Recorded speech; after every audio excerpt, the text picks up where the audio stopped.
Smith Show starts right now. Stephen A's got NBA, so it's Papa Schusen with you on ESPN Radio, the Listen tab of the ESPN app, Channel 80, Sirius XM, ESPN News. If you're watching on television, ESPN Radio, presented by Progressive Insurance, celebrating 7 years and over 700 cars donated to vets. Learn more at keys-to-progress.com.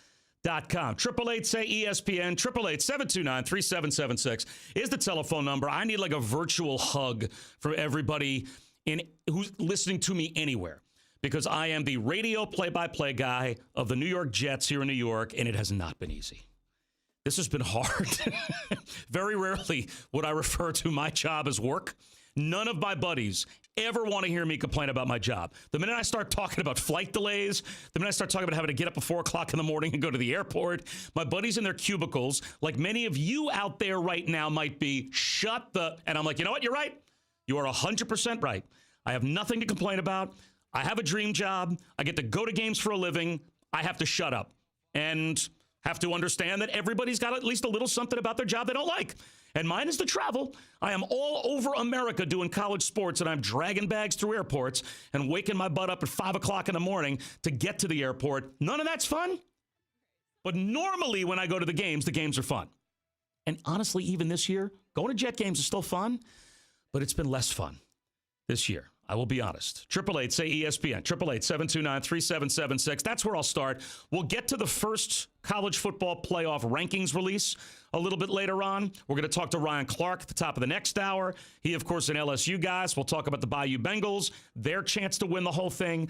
I want to talk like the quarterback carousel of hot takes with him. That'll be something I touch on a little bit later on. But it's funny. Normally, when you host a national show, something that is this near and dear to your heart doesn't play nationally when you're a New York guy. You know, sometimes you start this show and you're thinking, well, I got to talk about something right now that somebody in California and Kansas and Texas might care about as much as a New York fan. That's not always easy. Right now, the Jets are making it easy. And I'll start there, because every time I turn on one of our shows, I turn on Get Up, I turn on NFL Live, I listen to Golick and Wingo, whoever. They're all at some point during their show spending a nice chunk of time talking about the Jets and talking about the fact that there were at least some expectations coming into this season. And in New York right now, especially, the lowest of low-hanging fruit is everybody wants to fire Adam Gase. And I'll get to that. But to me, I think what you have to do is approach this with at least some perspective. All right? I get the constant hysteria of the hot take and having to come on and say, from a headline standpoint, what's most obvious. But I have to give you the straight talk, brought to you by Straight Talk Wireless. And to me, the straight talk is, and I go back to over the summer, I sat in on the Michael Kay Show on 98.7 ESPN here in New York. That's our local affiliate for the Stephen A. Smith Show. Nothing of what I am about to say is something that I didn't say over the summer. So if right now you want to call me up after I get done with this rant, and you want to tell me you're a hypocrite, you're an apologist, you're trying to cover the tracks for the organization that you call games for, fine. Call me that if you like. But go back to the summertime, rewind the tape, and at the time, you will hear me say exactly what I'm about to tell you again now, which is what very few people that are grabbing that low-hanging fruit seem to understand is what the real story is behind why the Jets are what they are and why they've struggled the way they've struggled. Now, has Adam Gase done a good job? By his own admission, he would tell you he hasn't done a good job. They're 1-7. But do a little bit of a deep dive into the actual situation that he is dealing with. Herm Edwards, when he was the coach, used to have this go-to saying all the time. There's perception and there's reality. And oftentimes, especially in football, the perception and the reality can be miles apart. And I'm going to give you facts. If you want to be the hot take, hysteria, talk show, low-hanging fruit, just fire everybody, fire Adam Gase. He's supposed to somehow be a quarterback whisperer to Luke Falk, so get him out. That's fine. If that's your take, that's the simplistic take, that's the headline, that's kind of the skim on the surface, that's not doing any kind of a deep dive, giving anybody in a perspective, bringing any facts to the argument, but that's fine. I will bring facts. And what I said back during the summer, when I filled in on the Michael Kay show, I said two things. I said, A, the top line of the Jet depth chart is good enough that if they stay remarkably healthy, I mean, they don't suffer any injuries, they could conceivably have a fun year like the year they had back in 2015 when Ryan Fitzpatrick got them within a breath of the playoffs because they had no injuries. You go back to 2015, nobody got hurt. Like the Brandon Marshalls and the Eric Deckers, the Ryan Fitzpatricks, the guys that were most important to that team, who all of them were kind of on the other side of the mountain of their careers, they all played the whole season and nobody got hurt. Has that happened to the Jets this season? They had 26 guys on the injury report last week. They are on their 6th inside linebacker. 6th. Most college teams don't have 4 guys on their depth chart at inside linebacker. The Jets are on their 6th. All right, so I said at the time, if they stayed remarkably healthy, that they could conceivably have a fun year. They probably won't have that happen, so they're not going to win nearly as many games as the optimistic Jet fans think. That's A. And what plays into that argument from a B standpoint is, what was the main theme with the Jets this past offseason? What was the headline? What was the fun? They've got $100 million in cap space. That was the whole offseason mantra. Right? That was what Jet fans grabbed onto. Got $100 million in cap space. And you know what? That's fun to talk about. It's fun to go throw money at C.J. Mosley, who, by the way, has played 2 halves of football for them this season. It's fun to go throw a whole bunch of money at Le'Veon Bell, who, A, as a running back is a luxury item, and B, it looks like he may or may not play on Sunday against the Giants. He's certainly banged up. Add him to the injury report. So it's fun to talk about having $100 million in cap space. But again, that's the headline. That's the skim on the surface. Go beneath. Do a bit of a deeper dive. What does it mean when you have $100 million in cap space? You know what that means? That means you didn't have any players to pay. That is an indictment of your drafts. That's an indictment of your roster build. Teams that have $100 million in cap space have $100 million in cap space because over the last 3 or 4 years, they didn't draft any players worthy of giving that money to. You know who doesn't have $100 million in cap space? The Patriots and the Rams and the Saints and the Chiefs and so on and so forth. Teams that either have been in or are legitimately competing to go to the Super Bowl. You know why those teams don't have $100 million in cap space? Because they got guys on their team worth paying. Jets don't have that. So if you want to fire Adam Gase, you want to throw him out the door, just understand the hand he was dealt and the hand you are dealing the guy that would come in to replace him. Where do you end up with $100 million in cap space? Just backtrack and just look at the draft. Now, I went back. You can't look at the last 2 drafts because basically everybody in the NFL will have everybody that they've drafted over the last 2 years at least on their team. You're not giving up on first and second year players, although the Jets drafted Ja'Kai Polite this past year in the 2nd round and cut him.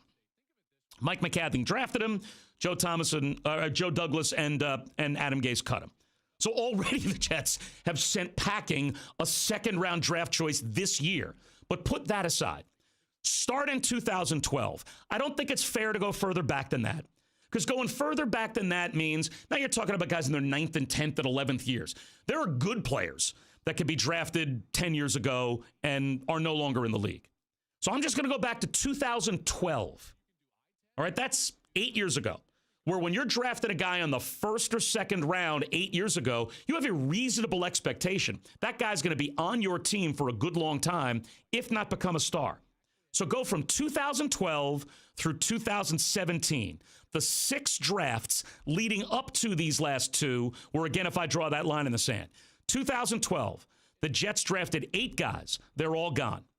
2013, they drafted 7 guys. 6 of the 7 are gone. Brian Winters, guard on the offensive line, is the only guy left.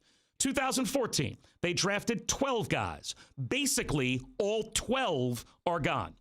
Quincy Enunwa is the only guy that's technically still on the roster, and he hasn't played in 2 years. He's been constantly hurt and on injured reserve for the last 2 seasons. Not his fault. He gets hurt. I mean, he's the best guy in the world. He gets hurt. 2015, they drafted 6 guys. They're all gone. The last of which was Leonard Williams, who they traded to the Giants. 2016, they drafted 7 guys. 4 of them are gone. 2017, they drafted 9 guys. 7 of them are gone. The only first-round draft choice from 2012, 13, 14, 15, 16, or 17 that's still on their team is Jamal Adams. A couple of drafts ago. That's it.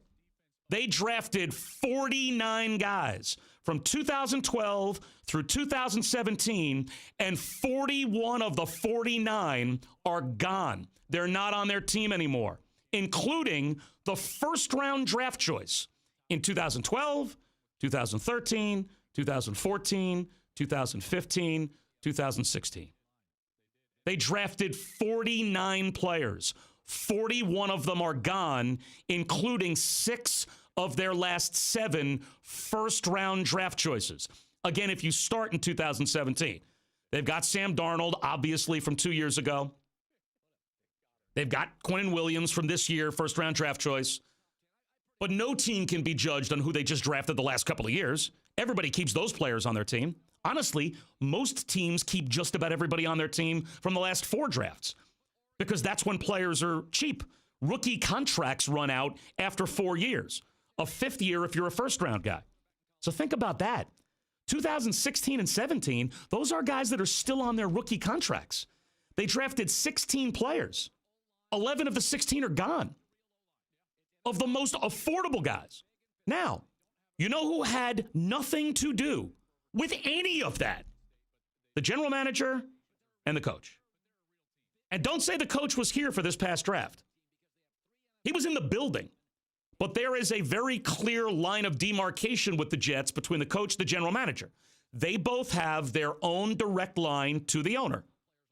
And it is made very clear. The roster makeup in the draft is the domain of the general manager. And then we'll give you the team and you coach it.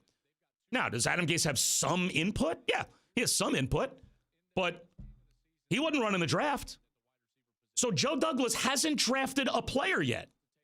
Adam Gase has given a team where 41 of 49 draft choices from 3 seasons and beyond before he arrived, none of them are on the team. And they had 26 guys on the injury report. And the cherry on top, the quarterback got mono. I mean, you can't make it up, right?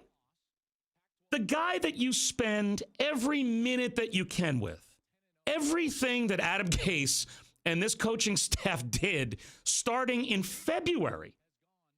I mean, not like the minute he walked in the building. Everything that he did was built around preparing Sam Darnold to get ready for this season. Everything they did. It's all built around their franchise quarterback. All the way through training camp, all the way through the preseason up to opening day. And they've got a 16-0 lead in the second half against a divisional opponent on opening day, playing with a quarterback where nobody realized he had mono. And then he misses a month. And you're playing with a quarterback that didn't even have shoulder pads on an NFL sideline before the Jets were asking him to go play. So at least take all of that into account when you're calling a radio show and screaming, fire the head coach, get everybody out. Or if you're hosting a radio show or writing a newspaper article where your entire take is the coach is lost, he's an idiot, fire him. At least do somewhat of a dive, something for perspective into the roster that said coach is working with. Because who would win with this? Like I've heard people say what they should do is fire Adam Gase and write a blank check to Lincoln Riley. All right, well, so you're Lincoln Riley. You're probably getting paid twice what Adam Gase is getting paid to coach Oklahoma. You get this roster handed to you. A team that basically has taken 7 years of drafts and shipped them out of town. And You are now said, now go win with this. And but by the way, if you don't, we just fired our previous head coach halfway through one season. You like that job security? Think that sends a good message? You think you're going to have the Lincoln Rileys of the world beating your door down to come take your head coaching job? If the message you send as an organization is, if you don't win 8 games into the season, and oh, by the way, 4 of those 8 games, your quarterback had mono, you've had a healthy quarterback for 4 games, and you're 1-3, but it's time to fire you. And Lincoln Riley's going to look there, that sign me up for that. 100%. Who wouldn't want that scenario?